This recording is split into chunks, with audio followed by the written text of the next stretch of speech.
रहमान रहीम, अस्सलाम वालेकुम। उम्मीद है आप ठीक होंगे, खैरियत से होंगे। तैयब बलोच आपकी खिदमत में फिर से हाजिर है जी। आज जो हम डिस्कस करने लगे हैं वो सदर मुमलिकत आरिफ अलवी के रिसेंट बयान से मुतल्लिक है। जैसा कि आपने पढ़ा और सुना भी है कि आरिफ अलवी ने तस्लीम किया।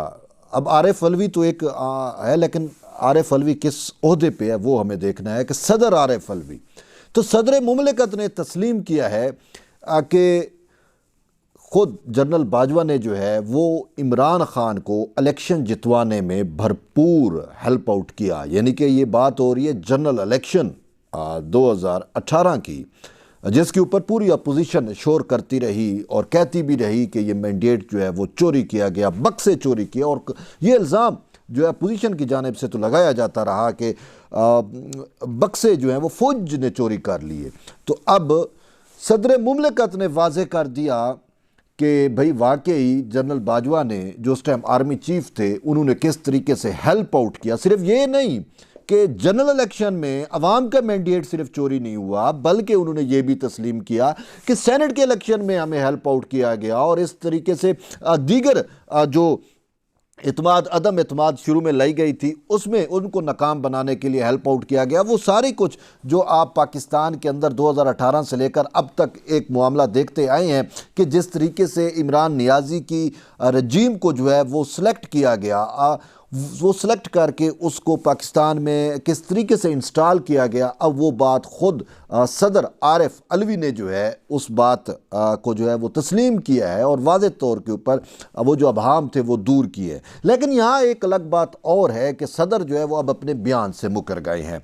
अब क्या जो उन्होंने बयान दिया जनरल बाजवा की मुदाखलत का, वो बयान दुरुस्त है या अब जो मुकर गए हैं? बात यह है कि अगर वो मुकर गए हैं तो उन्होंने फिर क्लैरिफाई तो नहीं किया ना कि असल सिचुएशन है क्या। और ये मुकरने वाली बात जो है ना, थूका चाटा ना, ये तो तहरीक इंसाफ की पुरानी आदत है ना। आप सब इससे वाकिफ़ हैं कि किस तरीके से वो अपनी बात से मुकर जाया करते हैं, क्योंकि ये तो मुकरने का जो फ़न है, मुकरने का जो वो तो ख़ुद इमरान ख़ान जो इनके लीडर हैं, जो इनके रहनुमाएँ हैं, जो इनकी पार्टी के चेयरमैन हैं, वो ख़ुद जो है वो यू टर्न तो अलग बात है, आप सब वाकिफ़ है कि यू टर्न लेता है और फिर उसके साथ साथ अपने बयान से मुकर जाना जो है वो इनकी पुरानी फितरत है। इमरान ख़ान के मुतअद्दिद ऐसे बयानात हैं कि उसने मीडिया में बयानात दे देता है, मीडिया में वो चीज़ें छप जाती हैं, अगले दिन यूट्यूबर्स को बुला के वो कहता है कि जी मेरे बयानात का गलत मैंने लिया गया और मैं तो ऐसा कुछ कहा नहीं है। तो यूँ सदर साहब ने भी जो बात कन्वे करनी थी, जो बतलाना था, वो बता दिया। जब उनसे उनके ऊपर प्रेशर आ गया, उसको ये उम्मीद नहीं थी कि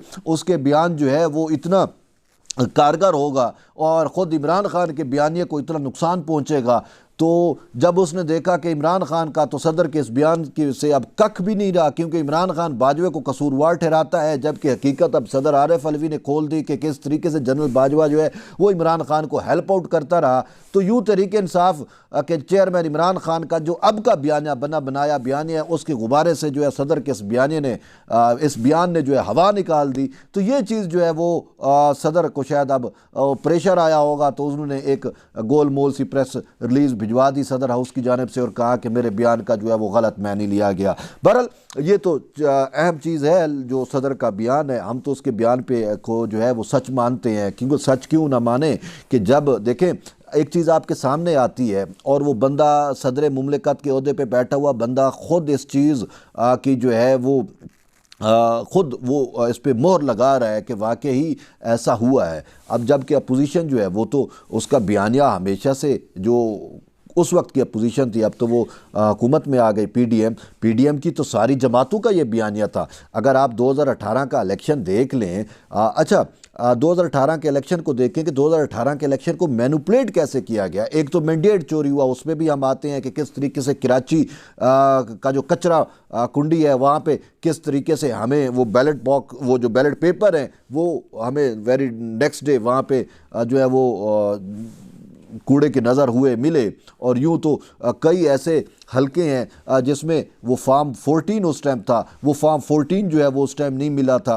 ख़ुद ये जो chairman Pakistan peoples party Bilawal Bhutto Zardari हैं, इनको वहाँ पे एक हल्के से जो है हराया गया। तो वो अब तक इस कोशिश में है कि वो मैं हरा क्यों, मुझे वजह तो पता चले, मुझे वो फार्म 14 तो दें। तो फार्म 14 अभी तक उसको नहीं मिले, अब हुकूमत में भी आके। तो ये तो आपको हकीकत बता है। लेकिन इसके साथ साथ अब अगर हम 2018 के आप सिनेरियो में चले जाएं, जनरल इलेक्शन में माजी में आप चले जाएं, और आपको जाना पड़ेगा अगर आप ये समझना चाहते हैं तो देखिए, अभी इलेक्शन अनाउंस नहीं हुए थे, लेकिन आपको पता है, हमें पता है कि सुप्रीम कोर्ट को और अदलिया को, मैं नॉमिनेट चलो नहीं करता किसी एक उसको, लेकिन हम ओवरऑल एक जनरल बात कर लेते हैं, अदलिया को जो है वो बतौर लॉन्ड्री किसने इस्तेमाल किया।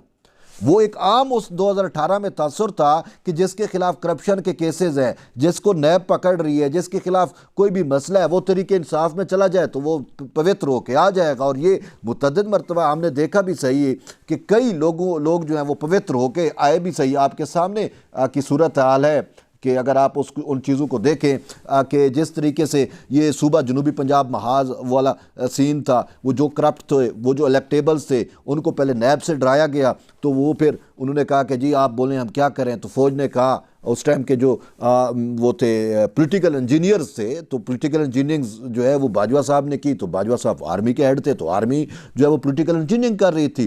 तो उन्होंने कहा कि आप तरीके इंसाफ में चले जाओ तो आपके खिलाफ केसेस ख़त्म हो जाएंगे। और हमने देखा, आपने देखा, ऐसा हुआ भी। और इवन के अपोजिशन वाले लोग कहते थे कि हमारे खिलाफ तो जेली केसेस बना रहे हैं, और अगर हम तरीके इंसाफ में चले जाएंगे तो हम भी जो है वो लॉन्ड्री से, अदालती लॉन्ड्री से निकल के साफ सुथरे हो जाएंगे। और ये कुछ हुआ। देखिए, अब इस मुल्क से बड़ा खिलवाड़ क्या होगा कि इमरान खान का किरदार जो भी है वो आपके सामने है। लेकिन बात यह है कि एक लंदन के मशहूर प्ले बॉय को, ये अभी आलिया मलिक और ये इमरान खान की जो नाजेबा ऑडियोज़ आई हैं कि जिसको कोई शख्स जो है वो गैरतमंद शख्स या कोई भी बाहया शख्स जिसको सुन भी नहीं सकता, फैमिली के साथ सुनना तो दूर, खुद हेडफोन लगा के भी वो सुन नहीं सकता कि यार इमरान खान इतना नीच और इतना घटिया और इतना हवस प्रस्ताना हो सकता है। तो वो चीज़ें अब खान साहब की आ गई। तो ऐसा घटिया किरदार का शख्स जो है, और लंदन में ये शख्स प्ले बॉय के नाम से मशहूर था, इस शख्स को जो है हमारी सुप्रीम कोर्ट से सादिक अमीन का स्टैंप लगवाया। तो किसने लगवाया? आज तक तो पाकिस्तान में अदालत ने किसी को सादिक अमीन का स्टैंप नहीं लगा के दिया। और फिर यही अदलिया अभी तक इमरान खान को बेल आउट करती नजर आ रही है। तो ये यहाँ पे बैठते हैं, इनको भी पता है कि हमने इमरान खान को ये मैंडेट दिलवाया है जनरल बाजवा के थ्रू, आर्मी के थ्रू मैनिपुलेट करके, लेकिन ये यहाँ पे बैठते हैं और कहते हैं जी वो इमरान खान जो है उसके पास अब भी अवाम का मैंडेट है जी, ये है जी, वो है, उसके मैंडेट का रिस्पेक्ट होना चाहिए। अब खाया रिस्पेक्ट हो जब मैंडेट ही चोरी शुदा है। अब ये सदर साहब ने भी कह दिए, और आप सब लोगों को पता है कि जिसकी आला मलिक वाली आइडियोज़ को देखे तो ईमान खुदा की कसम, इंसान जो है वो शर्म से डूब मरने का मकाम है हर पाकिस्तानी के लिए जिसने भी वो सुनी है कि यार ये शख्स जो है वो सादिक अमीन डिक्लेयर हुआ हमारी अदलिया से, तो हमें तो अपनी अदलिया पे जो है वो शक होना शुरू हो जाता है। तो फिर यही लोग सही कहते हैं कि भाई इंसाफ में तो हमारा निचला दर्जा होना ही है ना। वो फिर जो गोरू ने रेटिंग की हुई है तो वो दुरुस्त रेटिंग है जब हम ये इन सारी चीज़ों को देखते हैं। तो बात ये है कि वो सिर्फ इलेक्शन मैनिपुलेट नहीं किया गया इमरान खान के हक में, सिर्फ बक्से चोरी नहीं हुए थे, सिर्फ सेनेट के इलेक्शन में उसको फेवर नहीं दी गई थी। कहने का मतलब ये है कि पूरी की पूरी तरीके इंसाफ को इन्होंने बनाया, वरना इमरान खान तो अकेला था। वो शुजा पाशा वाला बात आपको याद होगा, वो लाहौर के अंदर जिन्होंने जलसा किया, फिर उसके बाद जहांगीर तरीन का मामला आपको भूल गया कि किस तरीके से वो जहाज़ भर भर के लाए जा रहे थे। तो वो सारे जो अरकान असम्बली थे उनको यही तो प्रेशराइज़ किया जा रहा था कि अगर आप तहरीक इंसाफ का साथ नहीं देंगे तो फिर अदालती लॉन्ड्री में जब आप जाएंगे तो फिर आपको सज़ाएँ होंगी। और फिर इससे भी बड़ी बात, मैं आपको ये पते की बात है कि पॉलिटिकल इंजीनियरिंग जो है वो अदलिया के ज़रिए कराई गई, ये ऑन द रिकॉर्ड बात है। लेकिन अब उसकी मैं एक आपको सबसे बड़ी और ऑथेंटिक मिसाल देने लगा हूं। वो मिसाल क्या है? 2018 का इलेक्शन जो ही अनाउंस होता है, आप तारीख देख लें, जो ही अनाउंस होता है एन उसी वक्त, उसी लम्हे आसिफ अली जरदारी जो इस पॉलिटिकल स्टेक होल्डर के, इस पॉलिटिकल सिस्टम के बड़े स्टेक होल्डर हैं, पाकिस्तान पीपल्स पार्टी के को चेयरमैन कहें या पाकिस्तान पीपल्स पार्टी पार्लियामेंटेरियन के सदर भी हैं, तो उनके खिलाफ जेली अकाउंट का केस बनाया जाता है। अच्छा, जेली अकाउंट का केस FIA बनाए, कोई और बनाए तो वो एक और आम सी बात है, ठीक है, चलता रहता है, इदारे बनाते रहते हैं। लेकिन जो मैं ये बात कर रहा हूं कि अदलिया भी उसमें लॉन्ड्री के तौर पे इस्तेमाल हुई, उसको मैं यहाँ पे जस्टिफाई कर रहा हूं और आपको हकीकतन एक मिसाल दे रहा हूं कि पॉलिटिकल इंजीनियरिंग अदलिया के से कैसे हुई। वो ऐसे होती है कि सदर आसिफ अली जरदारी के खिलाफ जेली अकाउंट केस जो है वो खुद सुप्रीम कोर्ट बना के देती है। अब आपको हैरत होगी, लेकिन मैं आपको हक़ाइक़ बताता हूँ। हकीकत तो ये है कि उस वक्त के चीफ जस्टिस मियाँ साकिब निसार साहब आज खुद नोटिस लेते हैं।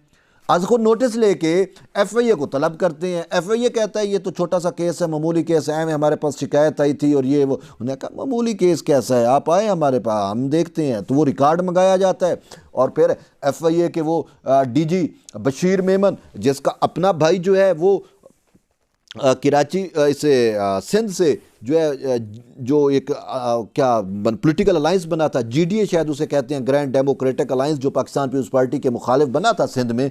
तो वो उसका पार्टी टिकट उसका टिकट होल्डर होता है, वो इलेक्शन लड़ रहा होता है। तो एक भाई इलेक्शन लड़ रहा है, एक भाई DG FIA, और एन उसी वक्त जो है उसको कहा जाता है कि आप आसिफ अली जरदारी के खिलाफ प्रोब करें। अच्छा, होता क्या था कि वो केस लगने से पहले साकिब निसार साहब के चैम्बर में जाता था, वहाँ पे उसको ब्रीफ करता था, और फिर जब केस ख़त्म होता था वो नई हिदायत वहाँ से लेके फिर वो जो है वो जाता था। तो पूरा का पूरा केस जो है ये जेली बैंक अकाउंट केस का, तो मेरे नज़दीक भी और वैसे भी अब साबित भी हो गया कि पूरा का पूरा केस वो जाली था। तो वो फेक बैंक अकाउंट केस का फेक केस जो है वो सुप्रीम कोर्ट जो है वो बना के देती है।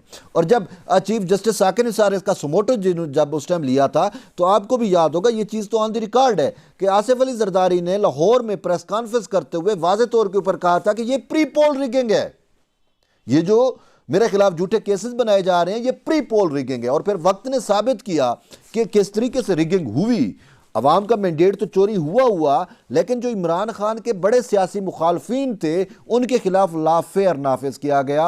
एहतसाब का जो शिकंजा जो है वो अपने तौर पर टाइट किया गया, और फिर पॉलिटिकल इंजीनियरिंग के तौर के ऊपर अदलिया और ये जो एहतसाब वाले इदारे हैं, नैब है, FIA है, इसका इस्तेमाल करके जो है वो आसिफ अली जरदारी के खिलाफ केसेस बनाए गए, फरियाल तालपुर के खिलाफ केसेस बने, नवाज शरीफ के खिलाफ केसेस बने, और इस टाइप के जो दीगर बड़े पॉलिटिकल स्टेक होल्डर्स हैं। देखें, PMLN का शायद ही कोई मेन लीडरशिप में शायद ही कोई ऐसा शख्स हो जिसने जेल ना काटी हो या जिसके खिलाफ केसेस ना बने हो। मरियम नवाज को देख लें, शहबाज शरीफ को देख लें, नवाज शरीफ को देख लें। पीपल्स पार्टी में आ जाएं तो पीपल्स पार्टी की भी ऐसे खुद साबिक सदर आसिफ अली जरदारी, फरियाल तारपोल, खुर्शीद शाह, और वो स्पीकर सिंध असम्बली, और यूँ खुद सैयद मुराद अली शाह। तो पूरी एक आपको लाइन मिलती है कि वो पॉलिटिकल जो इमरान खान के सियासी मुखालिफ थे उनके खिलाफ कैसे कैसे केसेस बने और किसने बनाए, आपके सामने है। तो पॉलिटिकल इंजीनियरिंग हुई। तो अब ये बात तो वाज़े हो गई कि जो बिलावल भुट्टो जरदारी ने इमरान खान को इब्तिदा में ही और असम्बली के पहले रोज़ ये कह दिया था कि आप सिलेक्टेड हो, तो वो सिलेक्टेड का लफ्ज़ पूरे पाकिस्तान के इस जमहूरी और सियासी डिक्शनरी में ऐड हुआ और सबको पता चला। अब उसके ऊपर मोहर जो है वो खुद सदर आरिफ अलवी ने लगाई, अगरचे वो अपने बयान से मुकर जाए। और मैंने आपको पहले बताया कि मुकर जाना जो है वो इनकी अपनी पुरानी आदत है। आप उस चीज़ पे ना जाएं, आप उस बात पे जाएं जो वो बात ज़मीर के मुताबिक या दिल के मुताबिक जो उसने बात कह दी है कि जनरल बाजवा ने जो है वो इलेक्शन बड़े पैमाने पे मैनिपुलेट किए थे और इमरान खान को जो है वो उसने कैसे वज़ीर आज़म बनाया, और वो चीज़ें हकीकत में आ चुकी हैं। और अब भी इमरान खान, जब फ़ौज ने अपना हाथ खींच लिया है, तो अब भी इमरान खान इसी ज़िद पे है कि मुझे दोबारा फ़ौज जो है वो गोद ले। और जिस तरीके से, क्योंकि वो तो पॉलिटिकल बंदा है ही नहीं और ना ही उसको इस सियासत का इतना अदराक है, तो वो तो उसको यही पता है कि किस तरीके से जो है वो फ़ौजियों के बूट पहन के या उनके कंधों पे सवार होके इक़्तिदार में आया जाता है। ये पंजाब का जो मामला है ये भी आपके सामने है कि पहले भी उन्होंने बनवा के दी और फिर जाते जाते जनरल बाजवा ने आपके सामने है कि बकौल परवेज़ इलाही कि मुझे परवेज़ इलाही के जनरल बाजवा ने कहा परवेज़ इलाही के बकौल कि आप इमरान खान की साइड पे जाओ। तो फिर इमरान खान को जो है वो पंजाब का हुकूमत जो है वो थ्रू हमारी इस सुप्रीम कोर्ट के उसकी गोद में डाला। तो अभी तक खान साहब को बेल आउट भी जो है वो अदलिया करती आ रही है। अब इस्टेब्लिशमेंट अगरचे साइड पे हो गई है, लेकिन इमरान खान इस ज़िद पे है कि इस्टेब्लिशमेंट मुझे फिर से साथ दे और मुझे दोबारा इक़्तिदार में लेके आए। लेकिन बात यह है कि इस्टेब्लिशमेंट अब समझ चुकी है कि ये हमारा इंतहाई नाकाम तजर्बा था और इसकी वजह से इस्टेब्लिशमेंट के साथ जो कुछ हुआ तो हुआ, लेकिन मुल्क के साथ जो बहुत बड़ा खिलवाड़ हुआ, साफ ज़ाहिर है कि एक आप प्ले बॉय, एक जानी जैसे शख्स को, एक हवस परस्त शख्स को जो है वो आप जब सादिक को अमीन बना के इस रियासत के ऊपर बिठाएंगे तो फिर रियासत की चूलें तो हिलनी है ना। तो वो आज पाकिस्तान, रियासत पाकिस्तान की चूलें भी हिली, पाकिस्तान में महंगाई, बेरोज़गारी और बाकी जो मसाइल हैं वो भी आपके सामने हैं। बहरहाल एट दी एंड यही है कि आप जुड़े रहिए तैयब बलोच के साथ, और फिर इंशाल्लाह मिलते हैं एक नई वीडियो में। तब तक के लिए इजाज़त दें। अल्लाह हाफ़िज़।